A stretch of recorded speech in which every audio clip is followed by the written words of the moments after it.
وأن ليس للإنسان إلا ما سعى وأن سعيه سوف يرى ثم يجزاه الجزاء الأوفى. فده مش كلامي، ده كلام ربنا سبحانه وتعالى في آياته القرآن الكريم، لما قال لك إن أنت لازم تسعى، وإن هو اللي هيشوف السعي مش حد تاني. يعني هو هيكون عارف فعلا تسعى بجد. فتخيل كده أنت بتسعى وبتتعب وبتحاول وبتقع وبتقوم، مين شايف؟ ربنا سبحانه وتعالى. وربنا هيجازيك، هو الجزاء الأوفى، فربنا هيجازيك بإذن الله على خير. السلام عليكم ورحمة الله وبركاته. طلاب تانية إعدادي مكملين معايا بإذن الله في الشرح عشان ندخل على الدرس الرابع. ولو انت جاي لي من الدرس الثالث فخد قلبي، ولو انت ما كنتش شفت الدرس الثالث فهتلاقيني بإذن الله حاطط لك رابط الجزء الثاني، وجوه الجزء الثاني هتلاقيني حاطط لك رابط الجزء الاولاني اثناء الفيديو وانا بشرح، فهتشوف كده الجزئين. ان شاء الله تعالى هنشرح الدرس ده على مرة واحدة بإذن الله تعالى وبطريقة سهلة بإذن الله تعالى. وإياك تنسى لو ما كنتش شفت الدرس الثالث، عارفك اللي ما شفتوش، عارفك اللي ما تشوفيش الفيديوهات، روحي ذاكريه عشان خاطر ربنا هينجحك ويوفقك وهيكرمك لو اجتهدتي، وربنا هيوفقك ويكرمك لو اجتهدت. طيب دلوقتي احنا في الدرس الرابع اللي بيتكلم على ايه بقى؟ بيتكلم على حاجه اسمها منظمات، مش منظم الانبوبه، ركز معايا. منظمات اقليميه ومنظمات دوليه.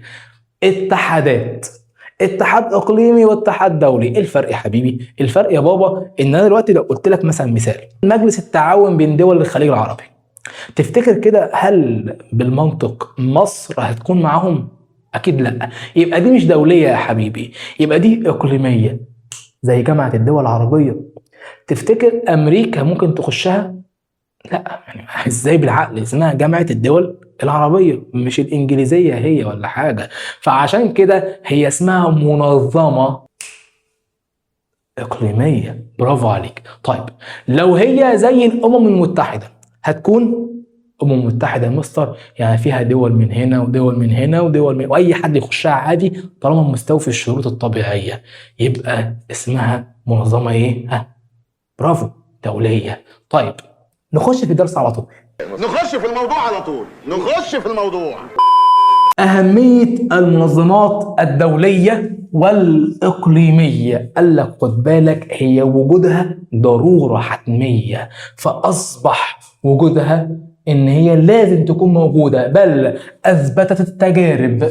قال لك إيه؟ أثبتت التجارب أن مواجهة التحديات العالمية وكمان تحقيق الطموحات القومية، يكون مثلا ان احنا طموحنا نكون من اوائل الدول مثلا المصدرة للصناعات التحويلية والصناعات الهندسية، ده طموح. عشان نحققه لازم دول الوطن العربي كلها تجتمع وتكون ايد واحدة، وفي الاتحاد قوة وفي التشتت ضعف. فلازم تكون فاهم ان عشان اكون دولة قوية لازم يكون عندي اتحاد قوي وتغلب على الصعوبات. فقال لك ايه؟ لذلك اصبح انشاء منظمات اقليميه واتحادات دوليه ضروره حتميه. بص كده، قال لك ضروره حتميه. فيسالك يقول لك بما تفسر اصبح من الضروري وجود منظمات اقليميه او دوليه؟ هتقول له عشان 3 حاجات. اول حاجه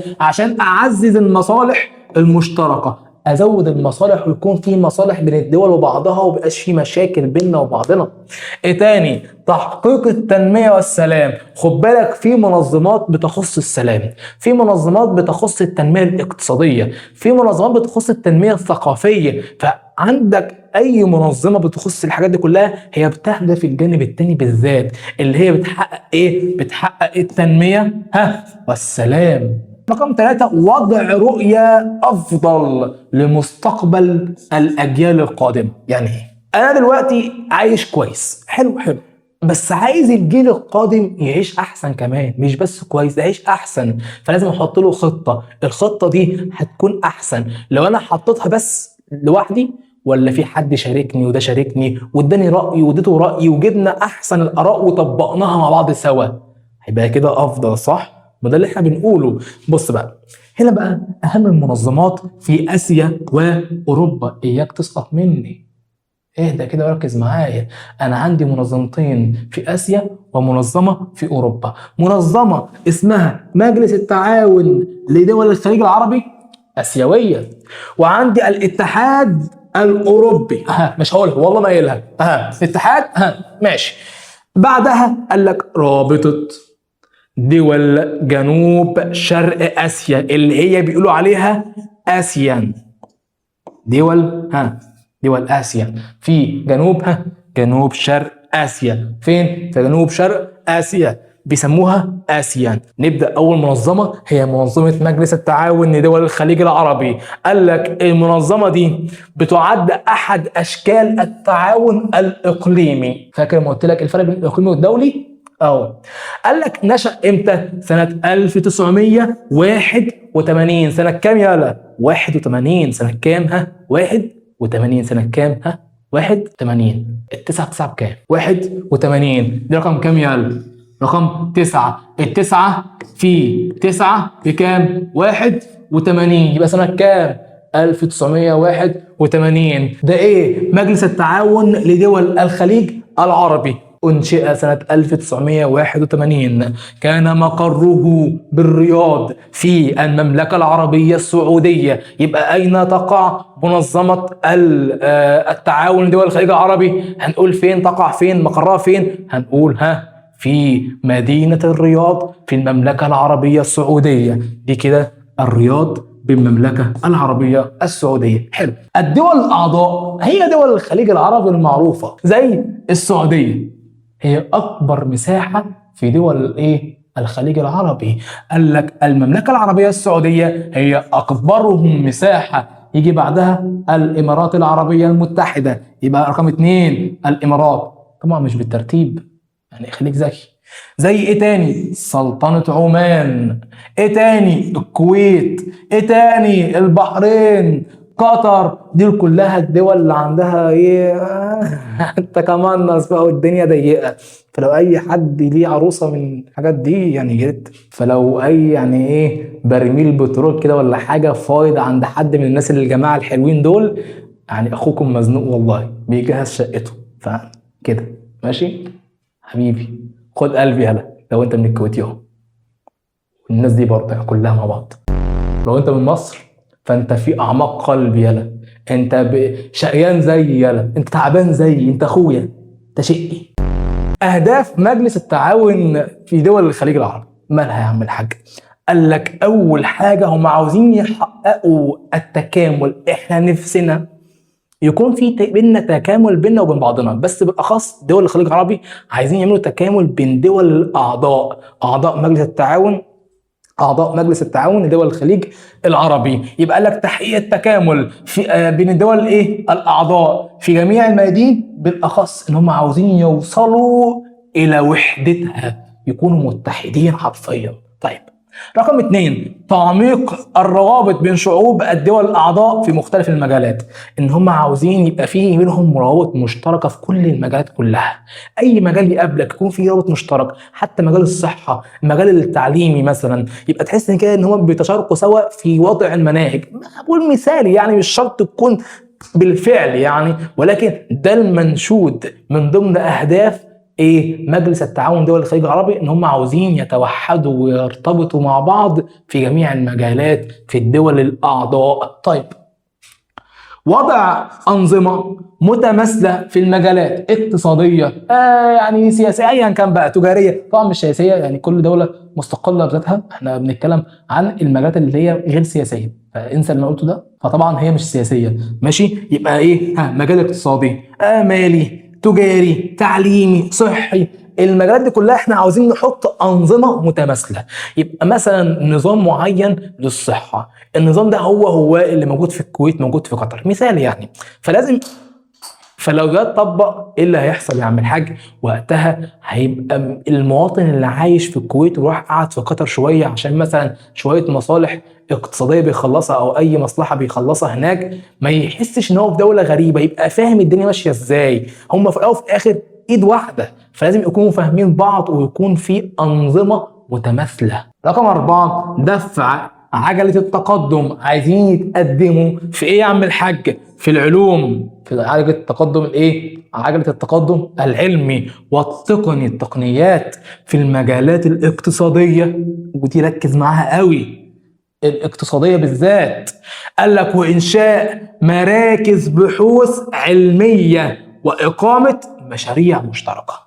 عاوزين يعملوا مشاريع مشتركة، مشروع مثلا بحث كيفية علاج مرض السرطان، عن حل وعلاج لمرض السرطان لا قدر الله، يعني ربنا ربي يعافينا كلنا ويشفي كل مرضانا ومرضى المسلمين يا رب، اللهم امين. فهو عاوز يحط او عاوز يعمل مشروع مشترك في ايا كان، مشروع بقى مشترك حربي، مشروع مشترك مثلا في يعني مشروع اقتصادي، ايا كان هم عاوزين يعملوا مشاريع مشتركه عشان يكونوا ايد واحده، يكونوا ايد واحده.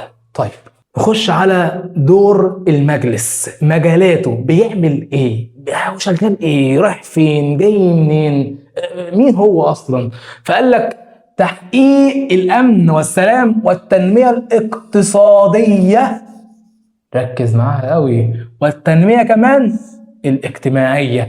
يبقى دور المجلس اللي هناخده هو دورين، دور تحقيق الامن والسلام، الدور الثاني تحقيق التنميه الاقتصاديه والاجتماعيه. يبقى الاقتصاديه اجتماعيه. طيب يبقى هنا قال لك تحقيق الامن والسلام، بيلعب المجلس بتاع التعاون مش بيلعب كوره، بيلعب دور بارز في حفظ الامن والاستقرار لدول المنطقه العربيه، دول الخليج العربي اللي هي دول المنظومه نفسها. تمام، هو اهم حاجه يهمه دول المنظومه اللي هي المنظمه نفسها يعني. طيب اثبت ده. هقول لك ان هم بيكافحوا الارهاب والجريمه المنظمه، هم بيقوموا بمكافحه الارهاب والجريمه المنظمه ازاي؟ قال لك من خلال تبادل المعلومات بين الدول الاعضاء وتنسيق الجهود الامنيه. مثال، حد عمل جريمه معينه في دوله معينه وهرب وراح على دوله تانية، هيحصل ايه؟ قال لك هيتبادلوا مع بعض المعلومات ويساعدوا بعض عشان الدولتين متضررتين، فده مش هيقول ماليش دعوه الحمد لله هرب من عندي وساب الدنيا، لا، هنساعد بعض عشان نقضي على الجريمه دي. طيب رقم 2 تطبيق مبادئ حقوق الانسان. يقول لك اهمل العرب حقوق الانسان، او أهمل المجلس العربي، أو أهمل مجلس التعاون لدول الخليج العربي مبدأ الحقوق للإنسان، تقول له لا، أحد محاولاته لتحقيق الأمن والسلام هو تطبيق مبادئ حقوق الإنسان. ماشي، نخش على اليمة التانية. قال لك التنمية الاقتصادية، مالها يا عم الحاج التنمية الاقتصادية دي؟ بتعمل ايه؟ قال لك المجلس بيحاول التنمية اقتصاديا واجتماعيا. طب اثبت. اقول لك اول حاجة، ده قام بإنشاء السوق الخليجية المشتركة، بقى في أسواق مشتركة، مش سوق الخضار اللي بنشوفه، لا، يعني بيتاجروا سوا، تجارات مشتركة، يبقى سوق الكتروني او سوق حقيقي على ارض الواقع، بس مش سوق اللي احنا مفكرينه ده. طيب ايه تاني؟ قال لك قام بالاستثمار في قطاعات جديدة زي الزراعة والسياحة. يقول لك دلل على ان تقوم بعض الجهود الخليجية او بعض الدول في منظمات الدول الخليجية بتقوم ببعض الجهود في التنمية الاقتصادية لبعض المجالات. هتقول له زي ايه؟ هقول له ان هم بيستثمروا، هتقول ان هم بيستثمروا في قطاعات جديدة زي ايه؟ زي الزراعة، زي السياحة. زراعة والسياحة، زراعة وايه؟ والسياحة. طيب بص كده، رقم 3 قامت دول المجلس. دول المجلس ده ايه عملت ايه؟ يعني قال لك قامت ثم قعدت انا اسف. عملت ايه يا عم الحاج؟ قامت بتطوير المواني والمطارات وشبكات الطرق وتسهيل التجارة وترابيزات بلياردو وبنج. رقم 4 المجلس يعمل على تحسين جودة الحياة لمواطني أعضاء المجلس. ازاي؟ قال لك ان هو بدأ يمكن المرأة. تمكين المرأة يعني بدأ يجعلها مؤهلة لسوق العمل ومؤهلة للحياة بشكل كبير، ده المفروض يعني. طيب ايه تاني؟ برضو قال لك تمكين المرأة والشباب، يبقى هيمكن مين؟ المرأة والشباب. شايف المرأة مش محجبه ليه؟ مش عارف انا. شفت التمكين بيعمل ايه؟ بيودي ورا. التمكين بيودي ايه؟ ورا. ربنا يا رب ما يجعلناش ركز معايا يلا.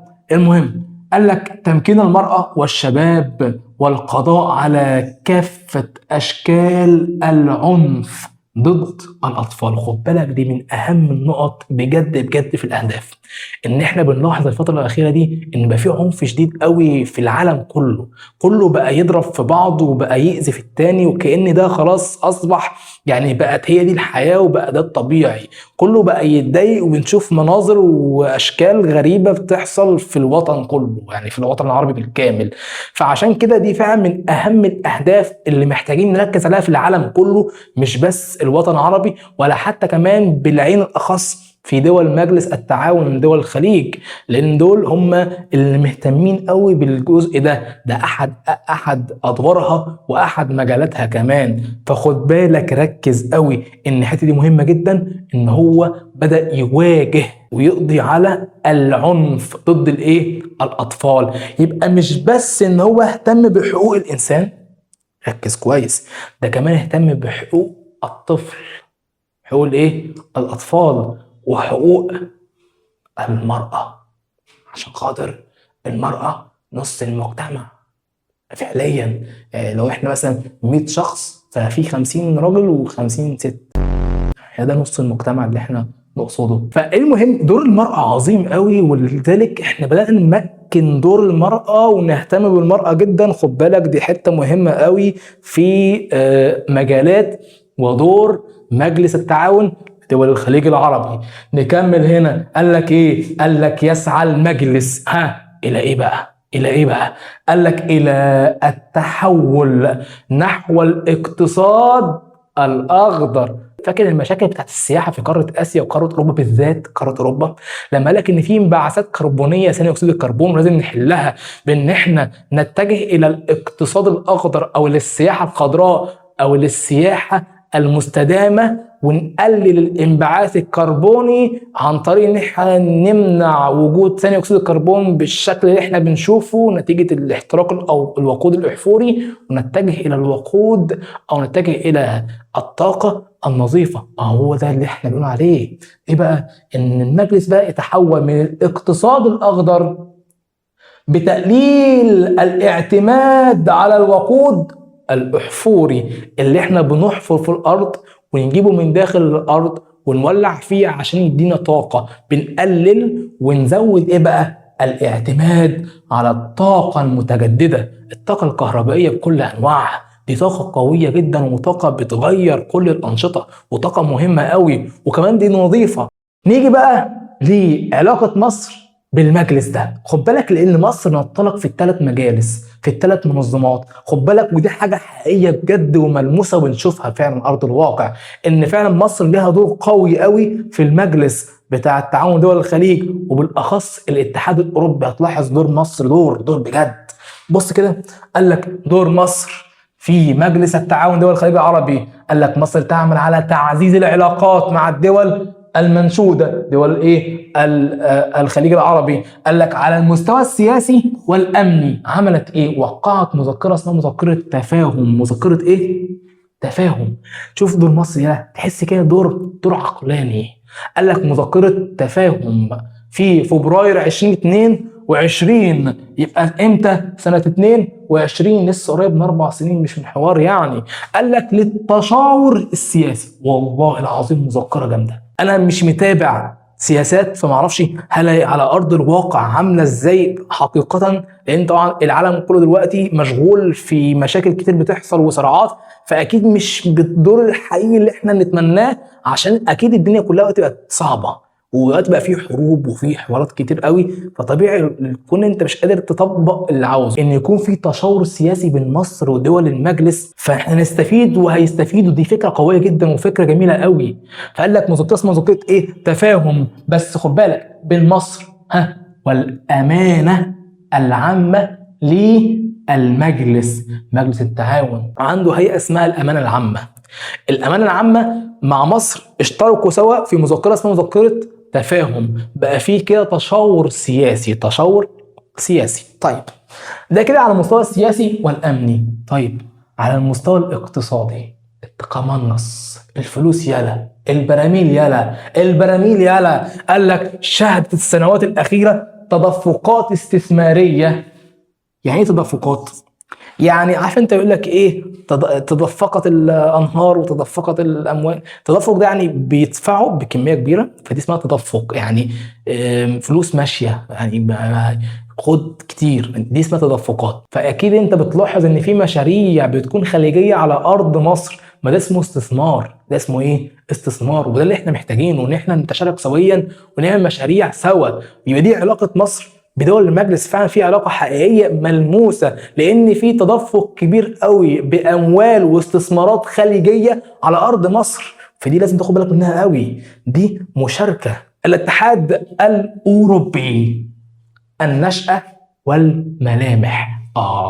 ليه بقى الحته دي بالذات؟ ليه قال لك الملامح؟ خد بالك لان الاتحاد الاوروبي احنا عارفين هو اقوى اتحاد تقريبا على وجه الارض.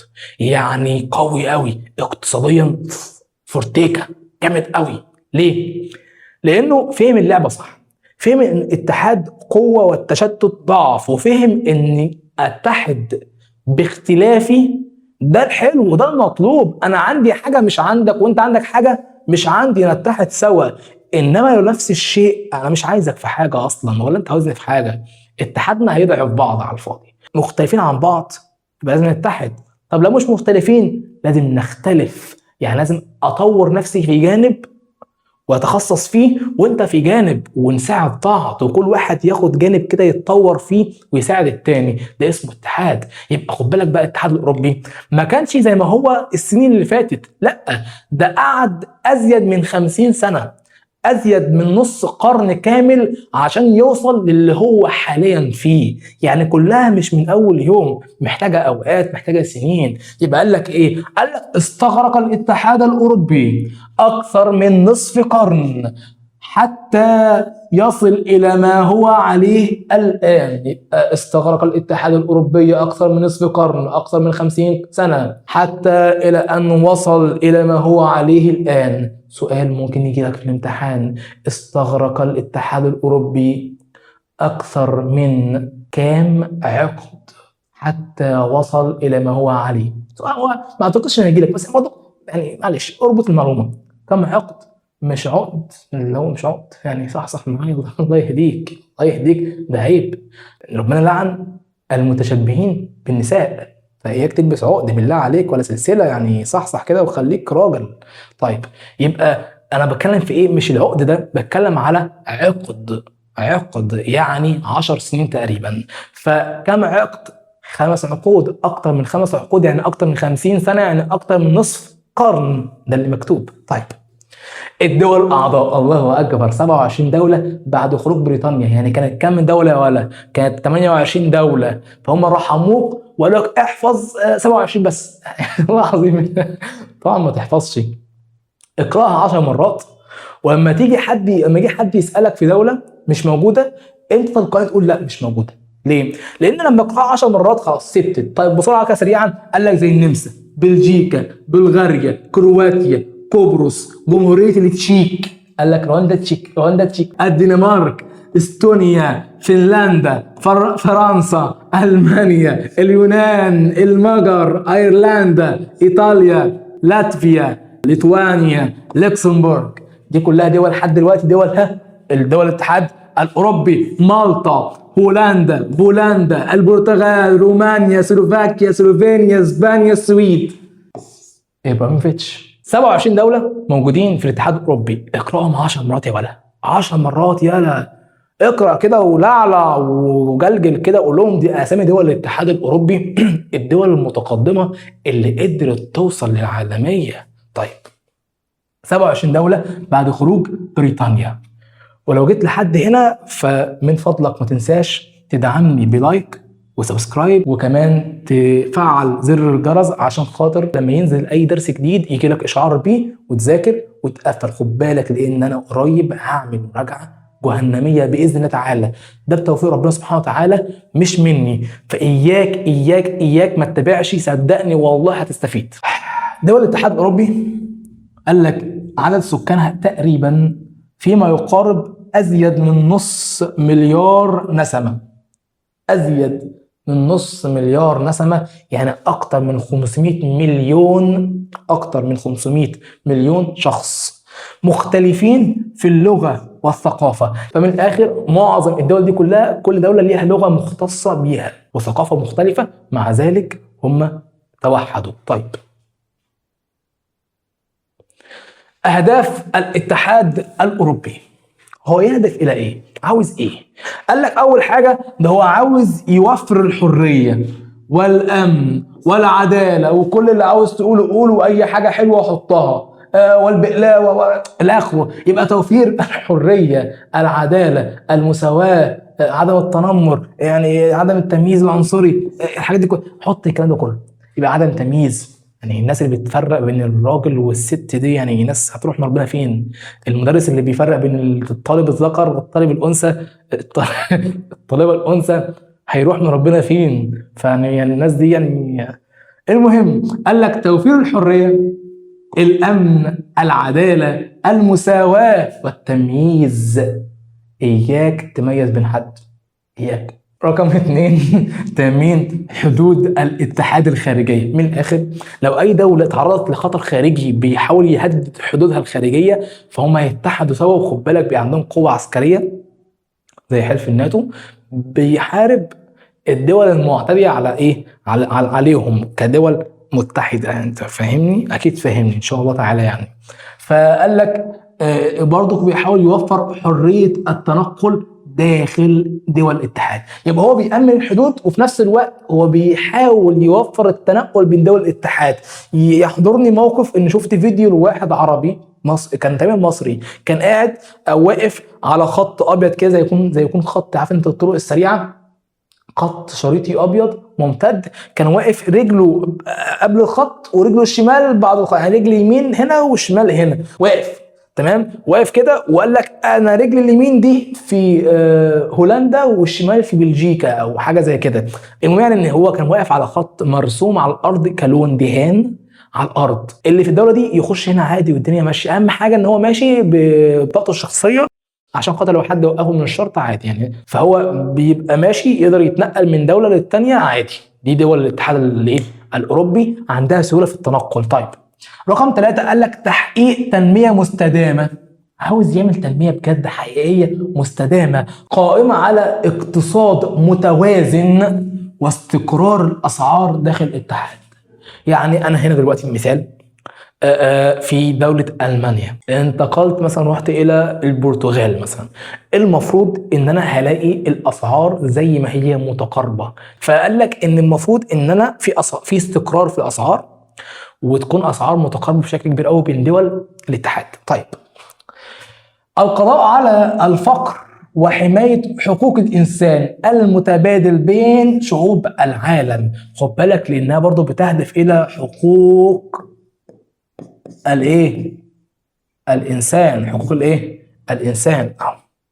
ماشي. يبقى تهدف او يهدف الاتحاد الاوروبي الى تطبيق حقوق الايه؟ الانسان. فقال لك هو بيقضي على الفقر وبيحمي حقوق الانسان المتبادل بين شعوب العالم. مش بس هو ده، كمان بيهتم بحقوق الانسان في الدول الثانيه خارج الاتحاد نفسها. طيب، رقم 5 المساهمة في تحقيق السلام والأمن والتنمية المستدامة. مش بس دلوقتي، ده على طول للأرض. يبقى هيساهم في تحقيق السلام والأمن. يبقى هو عاوز يعمل سلام وأمن، أمن وسلام، ويكون بشكل مستدام. خد بالك ان فعلا الاتحاد الاوروبي من اقوى الاتحادات ومن اقوى المنظمات في السلام. هل شفت الفتره الاخيره بخلاف الحرب الروسيه الاوكرانيه، هل شفت الفتره الاخيره ان في دول اوروبيه بتحارب بعضها؟ لا، مع عكس الحروب العالميه الثانيه والكلام ده كله، كان في حروب مع دول تانية وبره القاره وجوه، كان في حوار كبير قوي. هل شفت ده حصل؟ ما بيحصلش. طب ده ليه؟ لانهم طبقوا فعلا السلام بالاخص بينهم وبعضهم قوي. فقال لك هم حتى كمان يعني اكتر منظمه قادره تطبق السلام على نفسها قبل بره.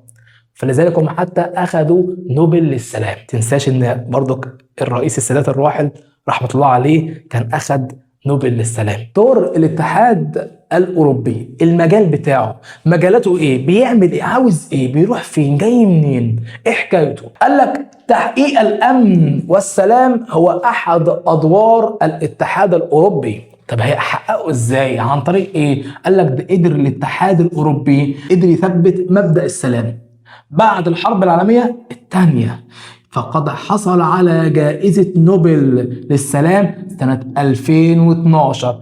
قدر ان هو يحصل على نوبل للسلام. طب بما تفسر ليه خد نوبل للسلام يا عم؟ قال لك بفضل جهوده في تعزيز السلام والديمقراطية وحقوق الإنسان في أوروبا ودول العالم. قدر ان هو يجتهد لحد ما وصل للسلام والديمقراطية في الشعوب وحقوق الإنسان، فعشان كده أخذ نوبل للسلام سنة كام؟ 2012. احنا بنتكلم عن إيه؟ تحقيق الأمن والسلام في بند إيه؟ دور الاتحاد الأوروبي. ركز عشان جاي الإيه؟ جاي دور مصر والاتحاد الأوروبي، فركز معايا وصحصح كده. هنا قال لك يسهم الاتحاد الأوروبي ببعثات عسكرية في مناطق الأزمات حول العالم. دي معلش زيادة، الغيها، مش مشكلة، انساها. قال لك الاتحاد الأوروبي عنده قوة عسكرية بيساهم بيها في أي بلد فيها أزمة، بيساعد إنه يحلها. مثلا حروب بين دولة ودولة معينة، فبيبعت الجيش يعني زي حفظ السلام كده، يعني بيحفظ السلام، زي اسمها جيوش حفظ السلام. على فكرة عندنا في مصر في قوات خاصة بحفظ السلام، بتاخد فرق حفظ السلام وبتروح بتحافظ على أمن واستقرار الدول اللي هي يعني احنا علاقتنا بيها كويسة، وبيطلبوا مساعدة بقوات عسكرية متكاملة بكتائب متكاملة بتكون هناك لحفظ السلام، ودي حاجة كويسة جدا، خد بالك، يعني دي غاية منشودة برضه. طيب ده كده قدر يحقق الأمن والسلام. هنا بقى التنمية الاقتصادية. قال لك التنمية الاقتصادية ودي يعني أوروبا، فقال لك يعد الاتحاد الأوروبي قوة اقتصادية وتجارية رائدة على مستوى العالم، تقريبا هي رقم 1 في العالم. قال لك هي المنظمة الأولى في العالم، هي الرائدة على مستوى العالم في القوة الاقتصادية والقوة التجارية. عملوا ايه؟ قال لك دول قدروا يعملوا عملة موحدة، وخد بالك تقريبا العالم كله نفسه في أي منظمة إقليمية أو دولية نفسه إن هو يعمل عملة موحدة زي اليورو. زي ايه؟ اليورو. وده اللي ساهم في تحقيق وحدة اقتصاد الدول الأعضاء. خد بالك اليورو هو تهاني أهم عملة على الدولار الأمريكي. الدولار الأمريكي منتشر في كل دول العالم، لكن اليورو منتشر بالذات في دول الاتحاد الأوروبي، ومع ذلك هو كمان مسمع في دول العالم. فوصل لك الفكرة قد إيه إن هي المفروض عملة بتخص منظمة إقليمية فقط، ما تخصكش أنت، مع ذلك أنت برضو بتقيس أوقات أسعار بعض الحاجات باليورو. فإذا ده اللي يدل على إيه؟ إن هي عملة قوية برضو، وإن ده بيؤدي إلى نجاح كبير أوي في الاقتصاد. رقم 3 قال لك التنمية الاجتماعية. وضع الاتحاد الأوروبي استراتيجية أوروبية للطفل. ليه عمل استراتيجية تخص الطفل بالذات؟ قال لك عشان خاطر يحافظ على حقوقه ويبدأ إن هو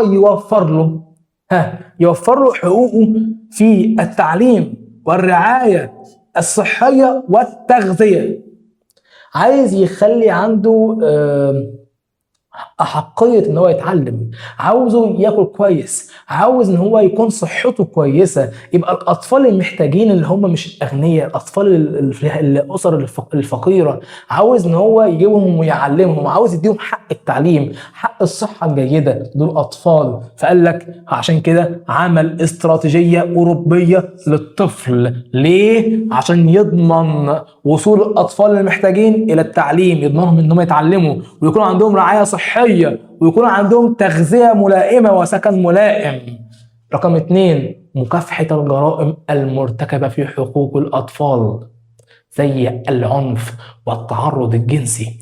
يبقى مكافحة العنف ضد الأطفال زي الاعتداء الجنسي والتنمر على الأطفال. وخد بالك الأطفال لما بيتعرضوا للتنمر ده بيأثر قوي في نفسية الطفل، وبيأثر في وجدانه وبيأثر في شخصيته بعد كده. ممكن يتحول إلى شخص سيء أوي في المجتمع، وهو كان إنسان كويس وجميل بس هو عنده مشكلة معينة، أو هو عندوش مشكلة أصلا بس ده تنمر وحش جدا. يعني شايفك أبو مناخير كبيرة أنت، أنا عارف مكوى دي مش مناخير، خد بالك، ها مكوى. يستخدم الاتحاد الأوروبي شعار اسمه متحدون في التنوع. فاكر لما قلت لك ان لما اختلف عنك وانت تختلف عني دي حاجة تميزني وحاجة تميزك، ولما نتحد هنكون اقوياء. ده اسمه ايه؟ اسمه متحدون في التنوع. مين اللي عامل الشعار ده؟ اللي عامل الشعار ده الاتحاد الاوروبي، وفيه بيعترف بالتنوع داخل الاتحاد، ان هو احنا نكون متنوعين بس متحدين. بعد كده هنتكلم عن مستنيها انت من بدري، دور مصر في الاتحاد الاوروبي. ليها دور، ليها علاقه قويه قوي، هتشوف دلوقتي حالا كمان. قال لك خد بالك، مصر والاتحاد الاوروبي هناك علاقات وثيقه. مستحيل يقول لك الكلمه دي الا لما يكون فعلا في علاقه قويه قوي، وانا بقول لك فعلا في بجد، والله في بجد قوي كمان، واحنا ملاحظين ده كويس. بس هنلاحظ في الجزء الايه بتاع الزراعه اكتر، والجزء اللي من الناحيه العسكريه دي نسيبها للدوله، لان دي بتبقى حاجات بعض الوقت بتكون سريه شويه، بس بالفعل هي موجوده حقيقيه وسياسيا موجوده بجد برضه. بس هنا قال لك في اتفاقيه بتاعت اتفاقيه المشاركه المصريه الاوروبيه، قال لك دي جت في مقدمه العلاقات وبتستهدف حاجه مهمه. اللي يهمني هنا تخفيض الرسوم الجمركيه بين مصر ودول الاتحاد الاوروبي. هيخفضوا الجمارك على ايه؟ على المنتجات الصناعيه والزراعيه. وانا هنا اقول لك خد بالك، احنا بنصدر لدول اوروبا كميه منتجات زراعيه رهيبه، طماطم بقى وسكر وغيره وقمح ورز. احنا بنصدر ليهم منتجات فاخره بجد، والله ما بهزر، بتكلم جد. بناء على ناس فعلا في اوروبا بيبعتوا لي ان هم افضل منتجات واغلاهم في اوروبا هي المنتجات الزراعيه المصريه. فعشان كده في فعلا مشاركه قويه قوي بين مصر واوروبا في تخفيض الرسوم الجمركيه عشان خاطر المنتجات الصناعيه والزراعيه. بس ركز لي قوي مع الايه؟ مع زراعيه بجد. طيب اليمة الثانيه قال لك في شراكات عشان يعزز التعاون في مجال الامن والدفاع. طيب زي ايه؟ زي لما اشتركوا سوا في المنتدى العالمي، كانوا بيرقصوا المنتدى العالمي لمكافحه الارهاب. مصر والاتحاد الاوروبي عمل منتدى عالمي عشان يكافح الارهاب، وطبعا دور مصر كان رائد قوي في المنتدى، وكان لينا دور كبير قوي في مكافحه الارهاب. طيب زي ايه تاني؟ قال لك برضو شراكتهما في التعاون لمواجهه الجريمه المنظمه. اخطر جريمه الجريمه المنظمه وليست العشوائيه. هتقول لك العشوائيه ما بقاش فاهمها، لا هي فعلا خطر من ناحيه غباوتها، ولكن احنا بنتكلم على جريمه يعني ناس بترتب لك وناس قاعده بتخطط لك وناس كتير، ويعني في تمويل، دي مصيبه، ده خطر كبير قوي. طبعا زي ايه الخطر ده؟ قال لك زي تهريب المهاجرين غير الشرعيين، دي خطر كبير قوي، دي خطر منظم. الناس اللي بتهاجر هجرة غير شرعيه ممكن تهرب معاها حاجات بلاوي، فعشان كده احنا بنشترك سوا معاهم في منع الكلام ده. ايه تاني؟ التعاون بين القوات البحريه الاوروبيه والقوات البحريه المصريه. في تعاون قوي قوي بين القوات البحريه الاوروبيه والقوات البحريه المصريه، وده موجود فعلا بجد على ارض الواقع. طيب نيجي لاخر منظمه، بالله عليك اوعى تنام مني، ولو انت هبطت شويه بالله عليك ممكن تاخد بريك بسيط، بس اياك تنسى تكمل الحصه بالله. فلو انت هبطت شويه كده، انا ممكن اخد لي بق ينسون وانت تاخد لك بق هوت شوكليت، واياك تقوم تسيب الفيديو خليه معاك ما تقطعش، وركز عشان خاطر الدرس والله العظيم محتاج فهم بس مش صعب. صاحبي وحبيبي، لو انت لسه مكمل وربنا هيكرمك، والله النتيجه ما هي الا بيد الله، وما عليك الا السعي.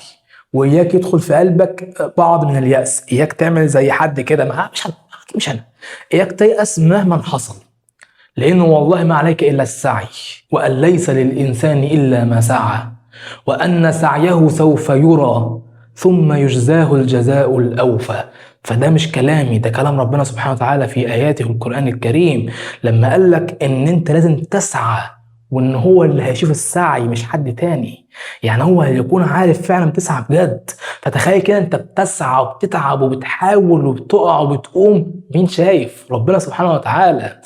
وربنا هيجازيك، هو الجزاء الاوفى، فربنا هيجازيك باذن الله على خير.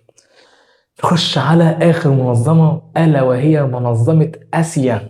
طب ماشي، اللي هي منظمه جنوب شرق اسيا. قال لك رابطه دول جنوب شرق اسيا، اسيان، تعد رابطه دول جنوب شرق اسيا منظمه اقليميه اسيويه. يعني هي احد المنظمات الاقليميه، زي مين يا عم الحاج؟ زي منظمه التعاون الخليجي، مجلس التعاون الخليجي. طيب النشأة قال لك يعني هي عام 1967.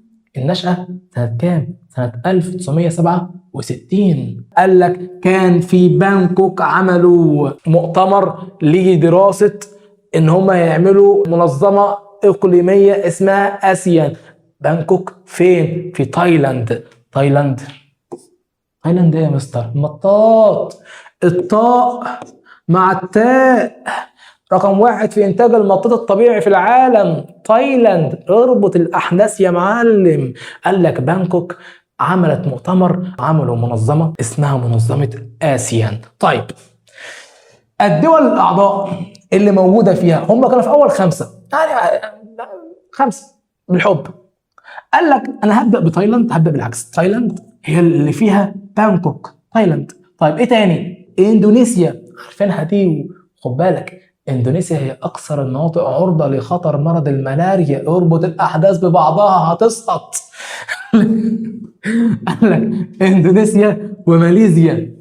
والله العظيم سبحان الله، ماليزيا من أكثر الدول المتقدمة في الإلكترونيات. شوف بقى يا أخي بقى، عندهم كمية، ده الرامة الواحدة الماليزية يا أخي بتعمل ألوفات، والله ألوفات.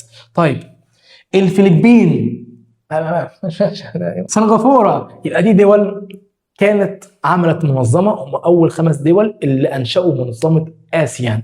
بعد كده انضم ليهم فيتنام، لاوس، كمبوديا، دولة إيه؟ بروناي، ميانمار. ميانمار دي جنب الهند، عشان بس يعني إيه اسمها ميانمار. طيب أنا قلت إن انضم ليها 5 دول آسيوية، زي فيتنام، لاوس، فيتنام، لاوس، كمبوديا. قال لك بروناي.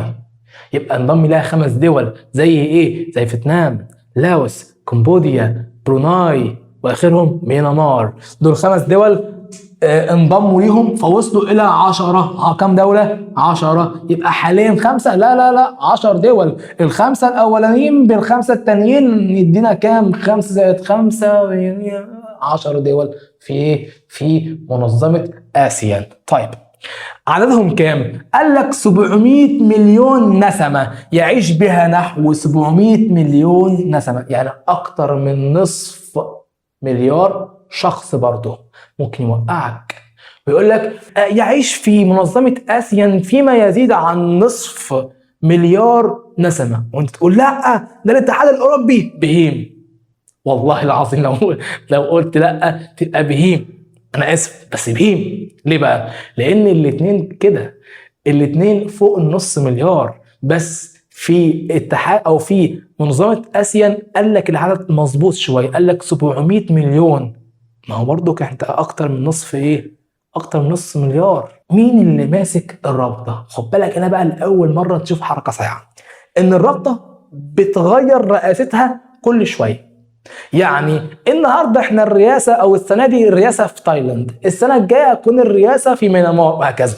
يبقى هم ايه؟ قال لك تتبادل الدول الاعضاء تولي رئاسه الرابطه آسيان لمده عام واحد على التوالي، بيكملوا ورا بعض. يعني ده انا السنه دي، انت السنه الجايه، السنه اللي بقى، وهكذا. من ايه؟ نتوالى. طيب ايه هي الاهداف من المنظمة دي؟ قال لك عندها هدفين مهمين. أول هدف تسريع النمو الاقتصادي. تسريع النمو الاقتصادي يا حبيبي، والتقدم الاجتماعي والتنمية الثقافية في المنظمة من خلال الجهود المشتركة. يبقى هو من الآخر عاوز يسرع في التقدم الاقتصادي والاجتماعي والثقافي. قولها كده، تسريع تسريع ايه؟ النمو الاقتصادي والاجتماعي والثقافي بجهود مشتركه منظمه. يبقى انت تقعدش تدش على الفاضي، ما تقوليش بقى تسريع النمو والتقدم الاجتماعي والتنميه الثقافيه في المنطقه. حبيبي سهله، تسريع التقدم الاقتصادي والثقافي والاجتماعي بجهود مشتركه من دول ايه؟ المنظمه. موضوع سهل وبسيط، مش محتاجه حاجه يعني. طيب ايه تاني؟ قال لك تعزيز السلام والتعاون في المجالات المختلفه بين دول الاعضاء. هم عاوزين يكون في بينهم سلام دائم، مبقاش في اي مشاكل بين بعضهم في اي مجال، ايا كان نوع المجال ايه، عاوزين سلام ما بين بعضنا. ايه تاني يا عم الحاج؟ مع ضروره التعاون مع المنظمات الدوليه والاقليميه الاخرى. خد بالك هنا اول مره تتذكر في الدرس ده ان المنظمه الوحيده اللي اتذكرت النهارده ما عندهاش مشكله في التعاون مع منظمه تانية اقليميه او دوليه، هي مين؟ منظمه اسيان. قال لك بالعكس، ده ضروري نتعاون احنا كمنظمه اسيان مع المنظمات التانية. فمن الاخر هم ما عندهمش مانع، بل بيلزموا نفسهم بان هم لازم يتعاونوا مع منظمات تانية. طيب خد بالك اللي جايه الاخيره، فركز معايا. قال لك ايه بقى؟ قال لك هنا مجالات عمل رابطه اسيان او نماذج الاعمال او دور اسيان. دورها ايه؟ قال لك نشر السلام وحل النزاعات. هم هينشروا السلام وهيحلوا النزاعات، يبقى اول حاجه نشر السلام وحل الايه؟ النزاعات. وعاوزين كمان يقضوا على وجود السلاح النووي والخطر النووي في الدول الاعضاء دي. قال لك هم عاوزين يفضوا منطقه اسيان من الاسلحه النوويه، يبقى اعلان خلو منطقه اسيان من الاسلحه النوويه. رقم 2 التصدي للجرائم الالكترونيه وتهريب المخدرات والاتجار بالبشر. يبقى هم عاوزين يتصدوا لايه؟ الى الجرائم. جرائم ايه؟ جرائم الكترونيه وجرائم تهريب المخدرات والاتجار بالبشر. دي كلها جرائم ومصيبه كبيره قوي، فعايزين نقضي عليها خالص. فقال لك ثاني دور ليها وثاني مجال مهم ليها هي بتعمله ان هي بتتصدى الى الجرائم، الالكترونيه وتهريب المخدرات والاتجار بالبشر. ثالث مجال وهو انشاء منطقه تجاره حره. يعني ايه منطقه تجاره حره؟ يعني ابيع عندك وتبيع عندي عادي، مفيش مشاكل ولا في حوار جمارك ولا في اي يعني مشاكل، طول ما منتج فل والدنيا تمام والاوراق تمام مفيش مشكله. دي اسمها منطقه تجاره حره. طيب يبقى انشاء منطقه تجاره حره بين الاعضاء والغاء كافه القيود الجمركيه وتعزيز التبادل التجاري والاستثماري الاقتصادي. يبقى من الاخر هو عاوز يعمل منطقه تجاره حره ما فيهاش اي قيود جمركيه عشان يعزز الاستثمار. وصلت الفكره؟ وصلت الفكره. طيب رقم 4 بناء هويه اقليميه مشتركه. هم عاوزين يعملوا هويه اقليميه، عاوزين يعملوا نفسهم سيره، يكون عندهم هويه وثقافه، يكون عندهم قيمتهم الشخصيه اللي تخص المكان ده اللي هو جنوب شرق اسيا اللي هي اسيان. هم عاوزين نفسهم قيمه حقيقيه في وسط المجتمع الدولي. يبقى قال لك ايه؟ بناء هويه اقليميه مشتركه مع بعض، يكونوا ممتازين في حاجه سوا مع بعض. قال لك وترسيخ الانتماء بين شعوبها وتعزيز المواطنة العالمية. عاوزين يخلوا في انتماء بين شعوبهم وشعوب بعضهم. يبقى أنا في انتماء بيني وبين ميانمار، أنا كتايلاند بيني وبين ميانمار، وبيني وبين اندونيسيا، وبيني وبين كمبوديا. كل دي دول لازم يكون في انتماء بيننا وبين بعضنا. ركز معايا ما تطفش مني، خلاص احنا خلصنا. قال لك دور مصر ورابطة آسيان. خد بالك بينهم علاقات متينة قوي. ازاي؟ قال لك في علاقات اقتصادية لما بتزداد الصادرات والواردات بين مصر ودول الرابطة، يبقى لنا علاقات اقتصادية بتزداد الصادرات والواردات. يعني كل شوية بنلاقي ان احنا بنصدر ليهم ازيد عن كل شوية بنصدر ازيد من الايه، من الاوقات اللي فاتت، وكل شويه بنستورد منهم ازيد من الاوقات اللي فاتت. دي اسمها ايه؟ تزايد في الصادرات والواردات بين مصر ودول اسيا. طيب، تم توقيع معاهدة صداقة بين مصر ورابطة آسيا سنة كام؟ سنة 2016. عملنا معاهدة اسمها معاهدة الإيه؟ معاهدة الصداقة بيننا وبين الرابطة. طيب ليه؟ ليه عملنا المعاهدة؟ قال لك عشان نحسن الجودة الإنتاجية في مصر بمجالات الصناعة المشهورة، بالأخص الاستزراع السمكي. خد بالك ان فعلا دول جنوب شرق اسيا عندهم استزراع سمكي قوي قوي، فعشان خاطر احسن الصناعه بتاعتي، بالاخص المشروعات الاستزراع، مشروعات المزارع السمكيه، المشروعات دي بالذات لازم يكون ناس خبره فيها يساعدوني. مين هم بقى؟ بتوع اسيا. فعشان كده عملت ايه؟ عملت معاهده صداقه بيني وبينهم. فقال لك بما تفسر توقيع معاهده الصداقه بين مصر ورابطه اسيا؟ هتقول له ايه؟ هقول له بهدف تحسين الجوده الانتاجيه بمجالات الصناعه المشهوره، خاصه مجال الاستزراع السمكي. عندنا مزارع سمكيه قويه قوي، قويه قوي بجد والله. طيب، فاحنا عندنا علاقات اقتصاديه وعلاقات كمان ثقافيه. اقول لك ازاي؟ دول جنوب شرق اسيا ومعظم الدول الاسيويه اللي بتخص بالذات جنوب شرق اسيا، فهم معظمهم بيميلوا الى الاسلام ان لم تكن دول اسلاميه. فهي لو مش اسلاميه فيها مسلمين كتير. طب ايه اللي بيحصل؟ بيجوا من بلدهم يدرسوا عندنا في الازهر الشريف. فده ايه؟ ده ايه؟ ها، قال لك علاقه ثقافيه، علاقه ثقافيه. يدرس آلاف من الطلاب الوافدين من دول الرابطه في الازهر الشريف، بيدرسوا بالفعل في ارض مصر، موجودين في ارض مصر. فدي علاقة قوية قوي، اسمها علاقة ثقافية. علاقة ايه؟ علاقة ثقافية. يبقى لحد هنا احنا خلصنا الدرس الرابع، وبكده نكون خلصنا الوحدة الثالثة في الدراسات بتاع تانية اعدادي. والله بحبكم لله لله. تعمل سبسكرايب عشان خاطر اي درس قادم بإذن الله تلاقيه موجود ويجي لك بيه اشعار لما تفعل زر الجرس. ساعدني في الوصول، وابدأ ان انت تشارك رابط الفيديو لزمايلك، وريهم كده وخد الثواب وانا اخد الثواب، وربنا يكرمني ويكرمك باذن الله تعالى. وسلام الله عليكم ورحمة الله وبركاته.